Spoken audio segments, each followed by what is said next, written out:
Welcome to reformed thinking. You know that feeling you get, that nagging sense that there's a right way and a wrong way to act?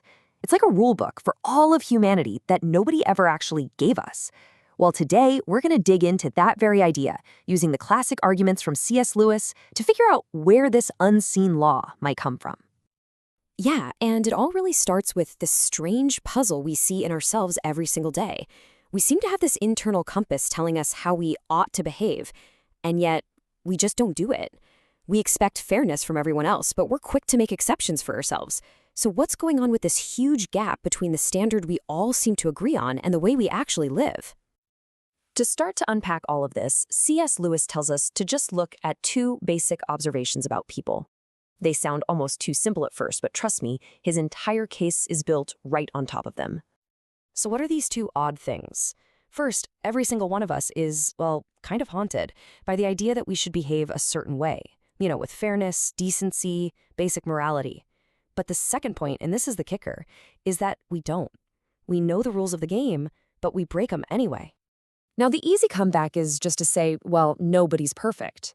But Lewis points out that even saying that gives the whole game away. Think about it. You can't know a line is crooked unless you have some idea of what a straight line is.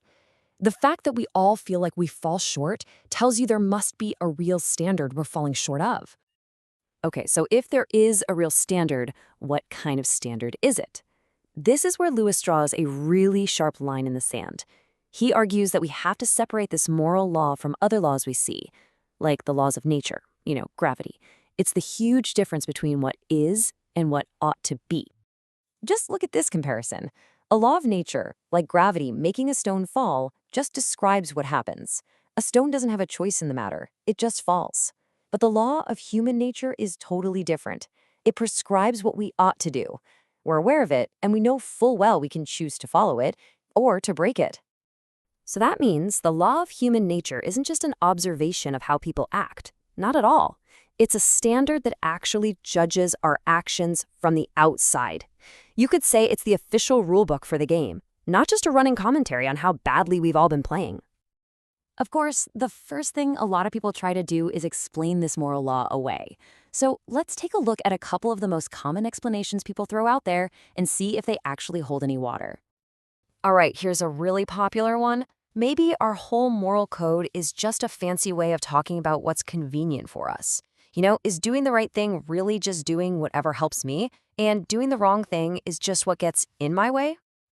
But that idea just falls apart as soon as you look at real life. Someone getting the last seat on the train right before you do is inconvenient for sure, but you don't think they're an evil person. Now, if someone shoves you out of the way to steal your seat, that's a whole different story. It's not about the inconvenience, it's about the unfairness. Our moral compass is clearly tracking something way deeper than just what benefits us personally. Lewis gives this great example of a traitor during a war. That person might be incredibly useful to the side he defects to, but even they still see him as a scumbag.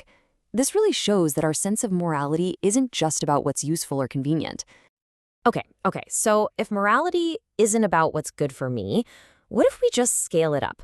Maybe it's all about what's good for society, for the group, the best survival strategy for the entire human race. This one sounds good at first, but it ties itself into a logical knot almost immediately. If you ask, why should I do something good for society? And the answer is, well, because it helps society. You haven't really answered the question.